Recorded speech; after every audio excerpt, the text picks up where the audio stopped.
좋아요. 여기 최대 행복의 원칙을 바탕으로 한 재미있는 썰을 들려드릴게요. 한 번은 행복 마을이라는 독특한 곳에서 이런 일이 있었다고 합니다. 이 마을은 이름 그대로 주민들의 행복을 가장 중요한 가치로 여기는 곳이었죠. 이곳에서는 모든 결정이 벤담의 최대 행복의 원칙에 따라 이루어졌습니다. 어느 날 마을 회관에 모두가 모이게 되는 매우 중요한 회의가 열렸습니다. 이유인즉슨 마을 중앙광장 한가운데에 있는 황금색 분수대가 아주 오래되어 교체해야 한다는 문제였습니다. 이 분수대는 마을의 상징이었고 그곳에서 매일 사람들이 모여 이야기를 나누고 웃으며 좋은 시간을 보냈죠. 그러나 오래된 구조로 인해 물이 제대로 나오지 않았고 심지어 몇몇 부분은 위험하게 망가져 있었어요. 그래서 문제는 이 분수대를 어떻게 대체할 것인가 하는 것이었습니다. 회의는 시작부터 뜨겁게 달아올랐습니다. 한편에서는 좀 더 현대적인 디자인의 분수대로 바꿔야 한다 고 주장했고, 다른 한편에서는 우리가 사랑하는 클래식한 스타일을 그대로 유지해야 한다 고 맞섰죠. 싸움으로 치닫기 직전 마을이 현자이자 공리주의 철학자 벤담 할아버지가 천천히 일어났습니다. 벤담 할아버지는 말했다. 여러분, 우리의 목표는 최대 다수의 행복을 증진시키는 것입니다. 따라서 우리 모두의 의견을 반영하여 쾌락 계산법을 사용해 봅시다. 이 분수대를 어떻게 하면 가장 많은 사람들에게 가장 큰 행복을 줄 수 있을까요? 마을 사람들은 고개를 끄덕이며 그가 쾌락 계산법을 사용하는 것을 지켜보았습니다.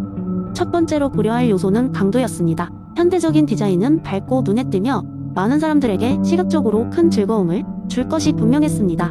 그러나 클래식한 디자인도 마찬가지로 많은 사람들에게 친숙하고 안정감을 주었죠. 두 번째 요소는 지속성이었습니다. 오래 사용해도 질리지 않을 디자인이 중요했습니다. 현대적인 디자인은 오랜 시간이 지난 후에도 신선함을 유지할 수 있는 반면 클래식한 디자인은 시대를 넘어서도 변함없는 멋을 가질 수 있었어요. 세 번째 요소는 확실성이었습니다. 확실히 많은 사람들에게 만족을 줄 수 있는 디자인은 무엇일까?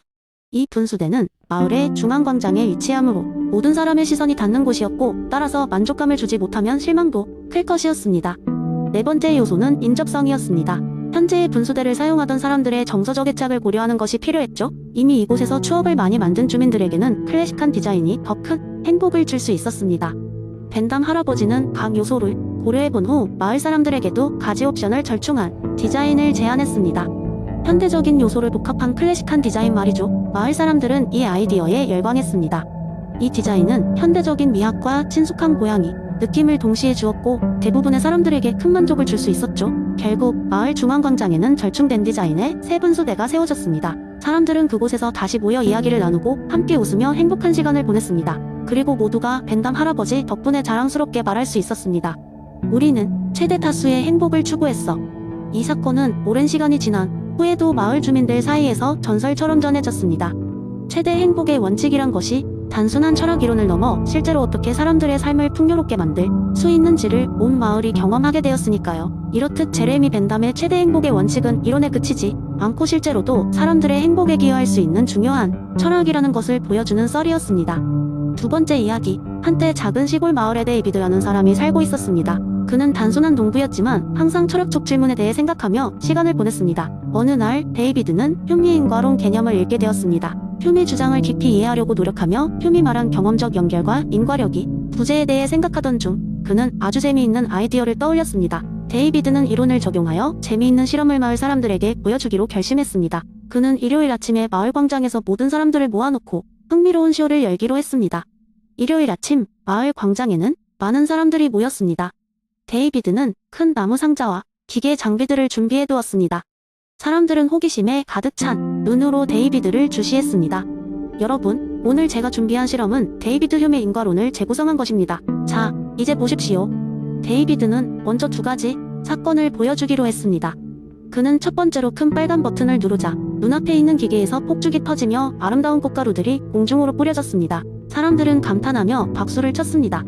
그 다음으로 데이비드는 똑같은 빨간 버튼을 또 한 번 눌렀습니다.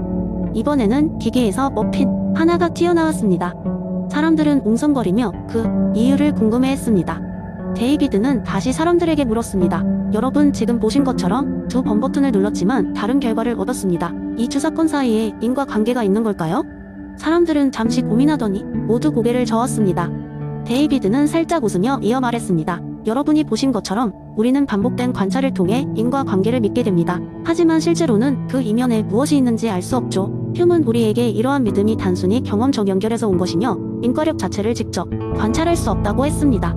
그때 한 마을 아이가 물었습니다. 그렇다면 데이비드 아저씨, 어떻게 버튼을 누를 때마다 다른 결과가 나오는 건가요? 데이비드는 웃으며 대답했습니다. 사실 제가 버튼을 누를 때마다 다른 기기를 작동시켰기 때문입니다. 처음에는 폭죽 기계를, 두 번째는 머핀 기기를 작동시켰죠? 여러분이 보신 건 단지 결과일 뿐 실제 원인은 숨겨져 있었던 거예요. 사람들은 휴메 이론을 실생활에서 그렇게 재미있게 설명한 데이비드의 지혜에 감탄하며 박수를 보냈습니다. 데이비드는 웃으며 말을 마쳤습니다. 이렇듯 우리는 눈앞에 보이는 결과에 익숙해져 있지만 그 이면의 진짜 원인이 무엇인지 깊이 생각해 볼 필요가 있습니다. 휴메 이론은 우리가 보다 열린 마음으로 세상을 바라보게 해줍니다. 그날 이후 마을 사람들은 항상 데이비드의 철학적 관점을 떠올리며 세상의 다양한 사건들을 더욱 깊이 있게 이해하려고 노력했습니다. 그리고 그날의 이야기는 마을에서 오랫동안 재미있는 썰로 회자되었습니다. 세 번째 이야기, 옛날 옛적 평화롭고 아름다운 마을이 있었다. 이 마을 사람들은 정의롭고 선한 삶을 사는 것으로 유명했다. 그 이유는 단순했다. 이 마을 사람들 모두가 토마스 아퀴나스의 자연법 이론을 이해하고 그 원칙을 생활에 실천하고 있었기 때문이다. 어느 날 마을에 새로운 사람이 이주해왔다. 그의 이름은 다니엘이었고 그는 도시에서 온 젊은 사업가였다. 다니엘은 자신만의 방법으로 세상을 이해하고 있었고 정의나 성 같은 개념에 대해서는 크게 신경 쓰지 않았다. 그는 돈이 세상의 모든 문제를 해결해 줄 수 있다고 믿었다.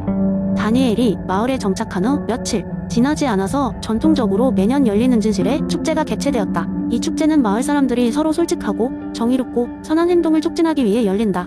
축제의 하이라이트는 진실의 시험이라고 불리는 이벤트였는데 모든 참가자가 서로에게 솔직한 마음을 고백하고 함께 토론하며 더 나은 결정을 내리도록 돕는 자리였다. 다니엘도 이 축제에 초대받았지만 그는 그런 것들에 관심이 없었다. 그는 마을 사람들에게 유쾌하게 보이기 위해 그저 형식적으로 참석했다. 하지만 다니엘은 자신도 모르는 사이에 진실의 시험에 참여하게 되었다. 그 자리에서 다니엘은 다양한 도덕적 딜레마를 제시받고 그에 대한 자신의 의견을 밝혀야 했다. 처음 몇 가지 질문은 다니엘에게 쉬웠다.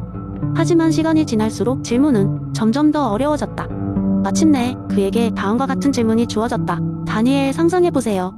어떤 이가 굶주리고 있는데 음식을 훔치는 것이 그 사람과 그의 가족을 살릴 수 있습니다. 그렇다면 당신은 그 행동이 도덕적으로 옳다고 생각하십니까? 다니엘은 잠시 생각 후 답변했다. 물론입니다. 살아남기 위해 음식을 훔치는 것은 정당하다고 생각합니다.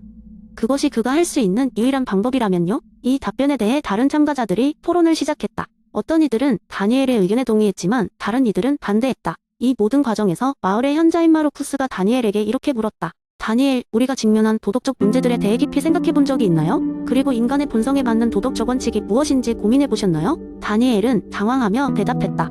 솔직히 말해, 저는 그런 생각을 깊이 해본 적이 없습니다.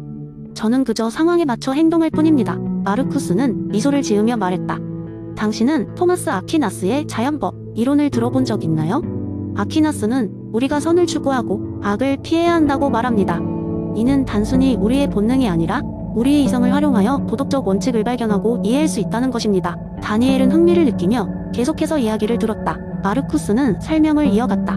자연법 이론에 따르면 우리의 이성은 우리가 무엇이 옳고 그른지를 알 수 있도록 도와줍니다. 예를 들어 굶주리는 이웃이 있다면 우리가 그를 돕는 것은 도덕적으로 옳습니다. 그런데 우리가 돕는 방법이 남의 것을 훔치는 것이라면 그것은 또 다른 악을 초래할 수 있습니다. 그래서 우리는 늘 모든 상황을 깊이 생각하고 이성적으로 판단해야 합니다. 그날 이후 다니엘은 마을 사람들의 생활 방식을 더욱 주의 깊게 관찰하기 시작했다. 그는 자연법 이론을 공부하고 이성적으로 도덕적 결정을 내리기 위해 노력했다. 점차 다니엘은 자신의 삶도 변화시키기 시작했고 그의 행동은 많은 사람들에게 좋은 영향을 미쳤다. 그리고 시간이 지나 다니엘은 자신도 모르게 마을의 새로운 현자가 되어 있었다. 다니엘의 이성을 활용한 도덕적 판단은 다른 사람들에게 깊은 인상을 주었고 그는 마을 사람들로부터 존경을 받게 되었다. 이렇게 자연법의 원칙을 실천하며 다니엘은 선을 추구하고 악을 피하는 삶을 살아가게 되었다. 그리고 그는 더 이상 돈이 모든 문제를 해결한다고 믿지 않았다. 대신 그는 이성이 우리에게 진정으로 올바른 길을 안내해준다고 믿게 되었다. 마을 사람들은 다니엘의 변화를 기뻐하며 그와 함께 더 밝고 정의로운 미래를 꿈꾸었다. 이는 모두 토마스 아퀴나스의 자연법 이론 덕분이었다. 이 이야기는 우리가 도덕적 선택을 할 때 이성을 어떻게 활용해야 하는지, 그리고 선을 추구하고 악을 피하는 삶이 얼마나 중요한지 상기시켜준다.